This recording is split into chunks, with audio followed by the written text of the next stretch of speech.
Jeshi la Polisi Tanzania tumepokea au tumekabidhiwa pikipiki 15 kama ambavyo mnaziona, na godi wa dhahabu Geita GGM ya jumla ya pikipiki 15.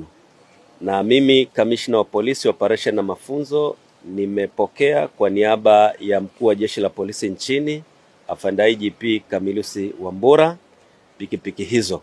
Kwa hiyo pikipiki hizi zitatumika kwa ajili ya kufanya doria, operation na misako katika sehemu ambazo tunaamini kwamba kuna changamoto ya miundombinu ambapo magari hayawezi yakapita kutokana na shida za barabara. Kwa hiyo pikipiki hizi zitasaidia sana katika maeneo haya. Na pikipiki hizi tulizozipokea ni kwamba tutazigawa katika maeneo mbalimbali nchini ndani ya Jamhuri ya Muungano wa Tanzania, ikiwemo pia na Zanzibar kule, ili zisaidie kazi hiyo ya kuimarisha doria katika kukabiliana na vitendo hivyo vya uhalifu. Na kama kamishna alivyozungumza ni kwamba tuna makubaliano kati yetu na jeshi la polisi kwa ajili ya kutoa shughuli za ulinzi na usalama kwenye operation yetu pale Geita na maeneo mengine.